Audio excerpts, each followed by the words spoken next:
Guys, we are going to be, as you saw on your bell ringer, we're going to be talking today about types of speeches that fall into the category of special occasion speeches. Things like giving a toast at a wedding, giving a eulogy at a funeral. It could be introducing somebody as a guest speaker, presenting somebody with an award, an acceptance speech. You can given an award, things like this. It could be graduation speeches. All of these kind of fall into this category of special occasion speeches. So these speeches are probably the most practical thing we're going to talk about, because these are things that you may have to do at some point. Okay? So let's talk about when we give toasts for different occasions. It's not just weddings. You might give a toast at an engagement party, or you might give a toast at somebody's retirement party or their anniversary party or things like this. You might be asked to speak. Maybe it's for your parents or your sister or your brother or something like this. And so you need to know what to say. And guys, hey, girls, a big part of what you say has to do with the people that you are giving the little speech about. Okay? And I'm going to give you a couple of examples of that. You know, whether it's an engagement or, maybe some type of anniversary party or a wedding reception, there are a couple of things you have to consider. If it is for a couple, you need to, first of all, you have to consider the person's personality and what they like. Are they somebody who likes to have fun and joke around? But not only if it's two people, though, do you have to consider your friend and what they think, but you need to think about the other person in that couple. Because the last thing you should do, I'm not going to say that you want to do, because some of you probably would, the last thing you should do is to get your friend in trouble with their new spouse on their wedding day. I'm going to do that. I'm going to do that. No, that is not the goal. It's my goal. You can tell a few jokes, okay, if that's appropriate. I'm going to give you, I'll give you a couple of examples. First, I wrote a toast for a friend of mine. She's my age, and she just got married a couple of years ago for the first time, maybe 5 years ago, I think. And she and we met at Ball State when we were college students. She's an English teacher like me. And I know her personality. We had like a sort of a fancy brunch for ladies, instead of a big bridal shower for her. And they asked me, my friends that we were all going to be there, they said, well, yeah, would you write the toast for her?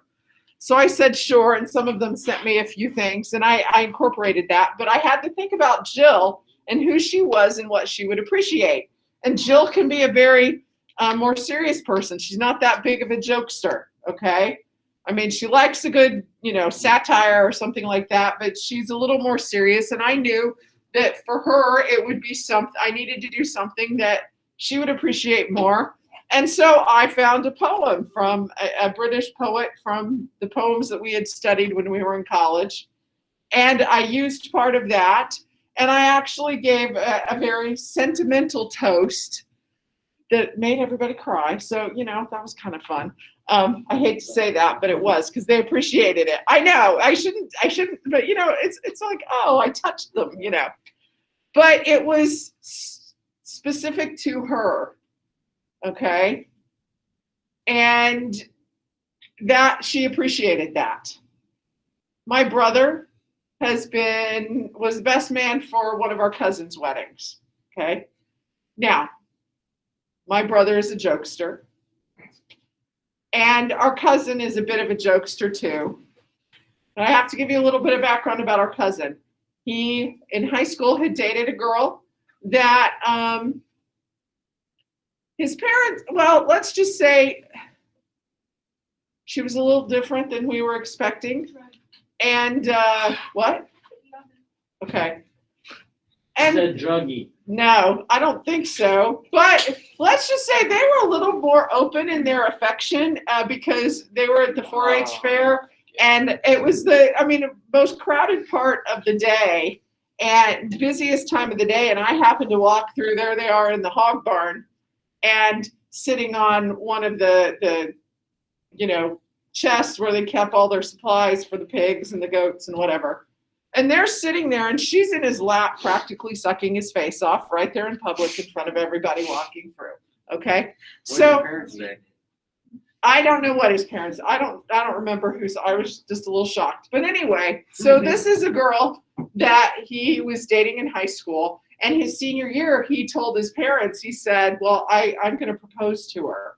We're going to get engaged." And his parents, they're like, "Well." They didn't forbid it or anything. They just said, well, you are going to go to college first, right? And he said, oh, yeah, we're not going to get married till I'm done with college. Well, they broke up, okay?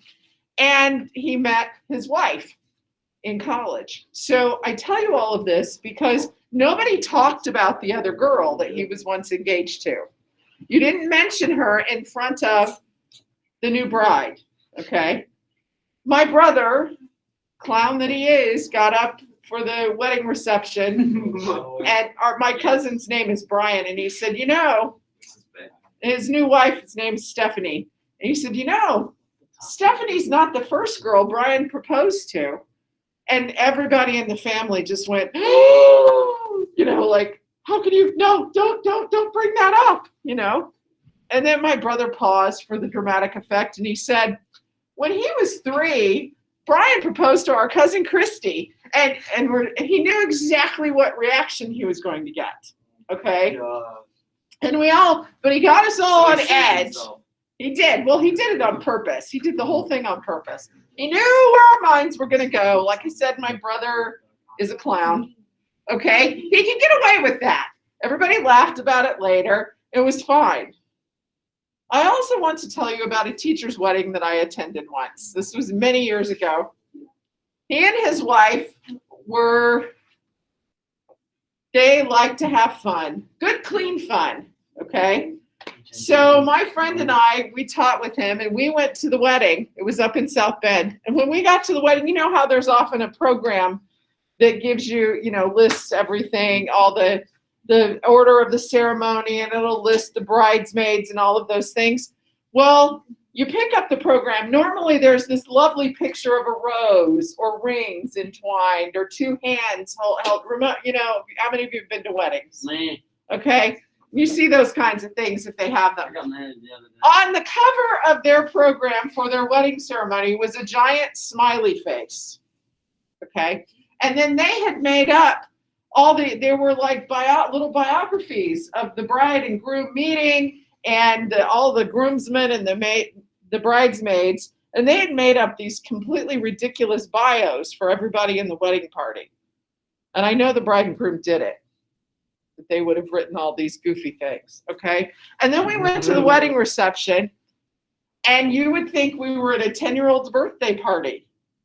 There was not a cake, there were cupcakes, frosted in yellow and brown or black in a giant smiley face.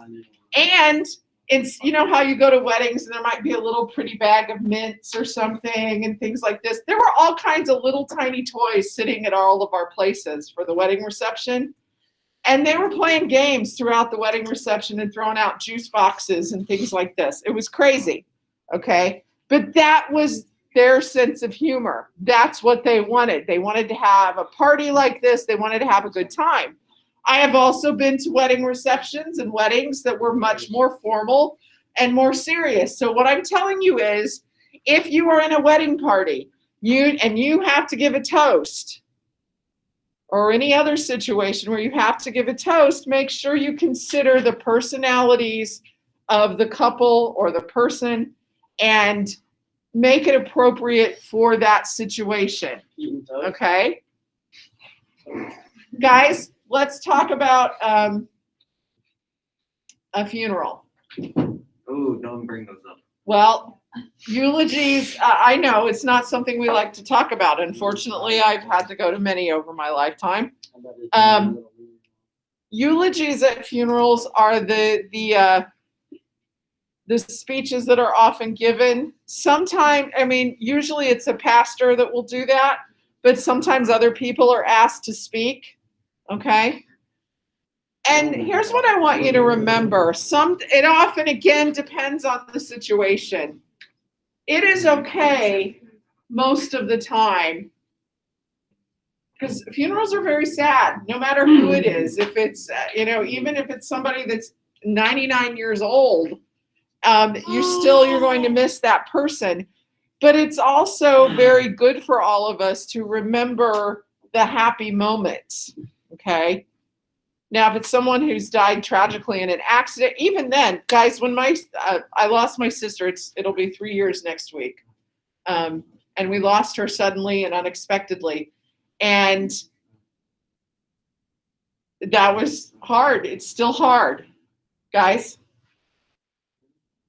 But before her funeral, the day before her funeral, her church pastor was going to be doing the ceremony.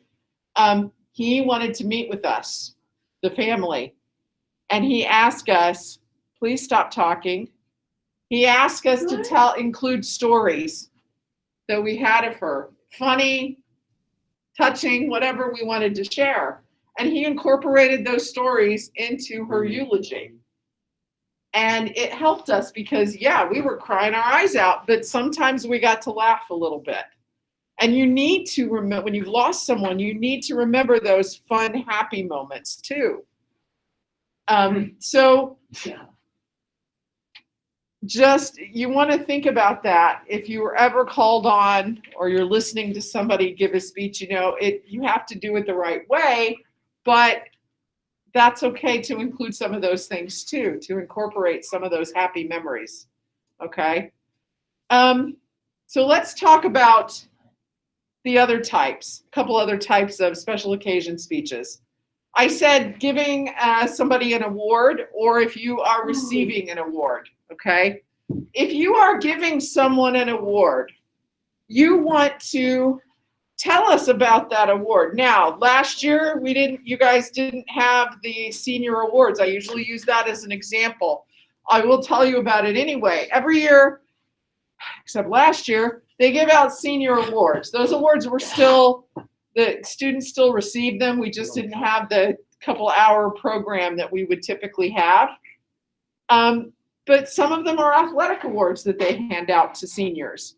And two of them are very prestigious awards here at Knox High School. One is the Bonnie Taylor Award, and one is the Ben Bowen Award. And they are named after, if those of you that are in sports, have you heard of those awards? Yes. Okay. They're important to this community. They are two people who played a big role in sports here in Knox. Okay. And so these two awards are given out to a senior girl and a senior boy who are strong athletes, but also strong academically. And it used to be Mr. Owens who would get up and give the awards. Mr. Eastock will probably do that now. And Mr. Owens no longer with us. Why? He retired. Okay. But Mr. Owens, as the athletic director, would get up and give the awards. And he would tell us about those awards, who Bonnie Taylor was, who Ben Bowen was, to tell us why it was special, and about the qualifications of that person, what they needed to do to be eligible to receive this award. What are their accomplishments? What have they done that made them get this award? Okay. You don't need to be on your computers right now. In fact, close them up. Everybody close them up. Close it up, Owen. I'm doing something. No. Close it up.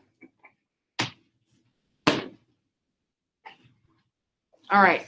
So, guys, you tell why the award is important, what the recipient has done to earn that award, and then you present it to them.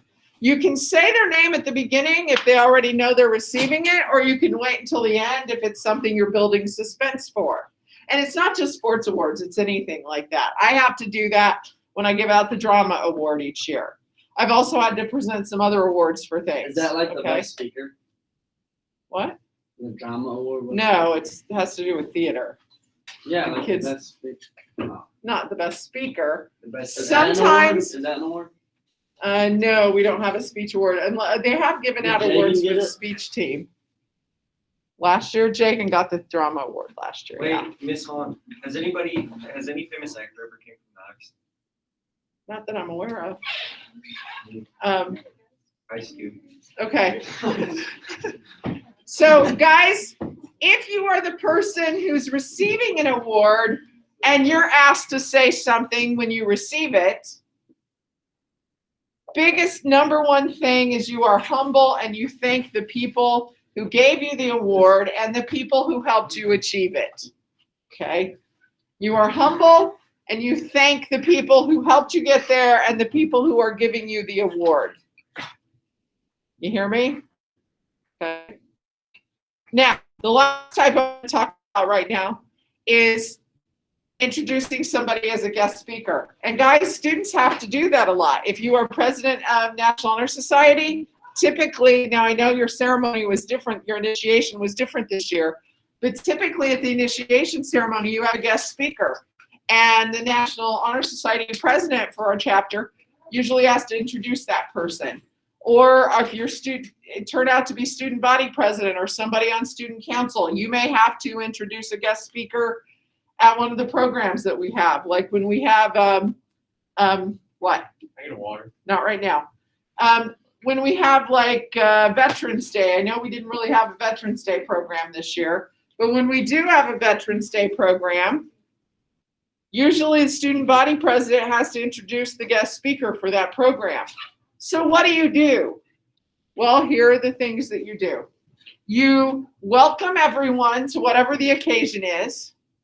You say something like, it's my great privilege to introduce our guest speaker for this morning, and you state that person's full name, okay? And then you tell us a little bit about that person, like what are their qualifications, why are they here, things like that. And then you say their name again and welcome them to the podium. So I'm gonna use Bailey as an example. Bailey, if you could do any career, what would you do? Probably something like business. Okay, all right. Good job. So if I were, let's say Bailey was coming back to speak. Bailey's gonna be the NHS speaker. I would say, good evening, everyone. It is my great privilege to introduce our guest speaker. Oh no, wait, let me start over. Good evening, everyone, and welcome to the 2040 NHS induction ceremony. 2040. Yep, we're going into the future. Oh, I wish it was It's like 20 that. years from now, I'd be okay? Shh, listen. It's my great privilege to introduce our guest speaker this evening, Mr. Bailey Boyd. Bailey is a 2023 graduate of Knox High School. Bailey then went on to study business at Ball State University and then got his MBA at Valparaiso University. He has now been working for the last 15 years for a large corporation that shall not be named in New York City, downtown Manhattan. He's come back this evening to tell us a little bit about his what it takes, what you can do to succeed in life. And so please give a warm welcome to Mr. Bailey Boyd, and you're welcome to the podium. All you have to do is breathe. All right. Now, you can also include personal things like, if he was married and had children, things like that. Okay. So it's simple, but yet you have to keep to a certain routine with it. Okay. There are certain things you have to do. So guys, here's what we're going to do. The rest of class, there is a worksheet for you, ask you some questions about different types of special occasion speeches. Use the online textbook for it. And then also you need to be working on finishing up. If you did not get your outlines done, get those done, okay? We are going to start presenting your audiovisual speeches on Tuesday. So you have Friday and Tuesday still. Those of you that turned your outlines in yesterday, at least during the day, I graded I think I graded all of them yesterday afternoon. If you turn them in after school, they're not graded yet, okay? So they will be by Monday, okay? I will have all those done by Monday. And then we will start working on delivering the speeches on Tuesday. So you got several different things to do, okay?